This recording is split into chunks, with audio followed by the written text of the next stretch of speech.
Distinguished Ranking Member, Mr. Jordan. Thank you, Mr. Chairman. What we're going to hear from Democrats this morning is astonishing. Will be truly astonishing. For months, they declared there wasn't even a crisis on the border. Senator Warner said a fake crisis at the border is fear-mongering of the worst kind, and we're not falling for it. But weeks later, Democrats sure have changed their tune. Chairman just recently said Congress cannot ignore the humanitarian crisis at the border. For years now, Republicans have been warning about the crisis and working hard to find solutions, and all the while Democrats have denied there was even a problem.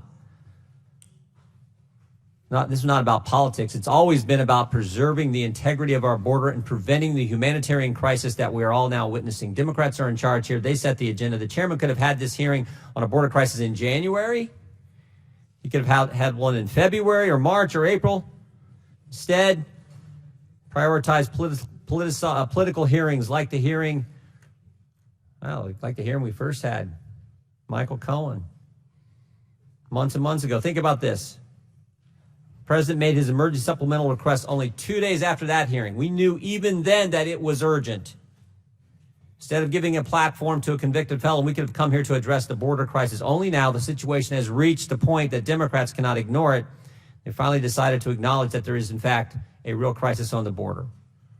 After months of the problem being pointed out and urgent calls for more funding, it wasn't until just before the July 4th recess that the House Democrats finally agreed, after waiting 8 weeks, finally agreed for pass the $4.6 billion supplemental emergency funding bill to provide some of the resources needed at the border. And despite the size and scope of the crisis, even this funding bill was not supported by many of the Democrats, including some testifying today.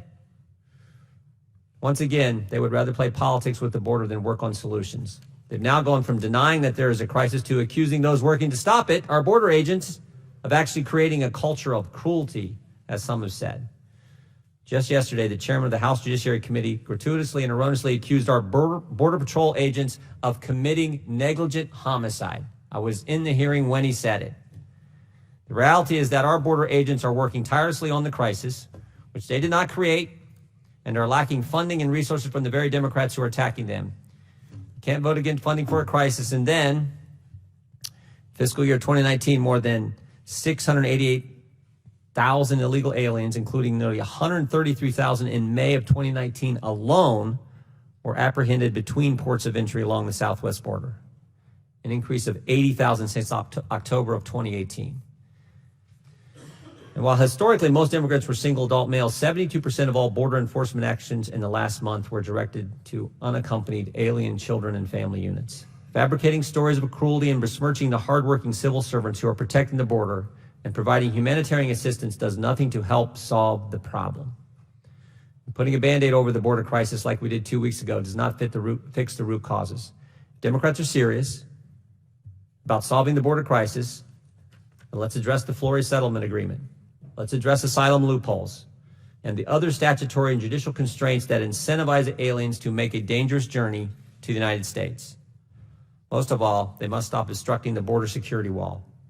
This is one of the greatest challenges of our time, and as we all know, it's getting worse by the day. Hope the Democrats will stop their obsession with attacking the president and actually work collaboratively to fix this crisis. And Mr. Chairman, I look forward to hearing from our witnesses. I appreciate the fact that even though initially we were going to have just the Democrats, you were allowed Republican witnesses from border states to participate in the first panel as well. And with that, I yield back.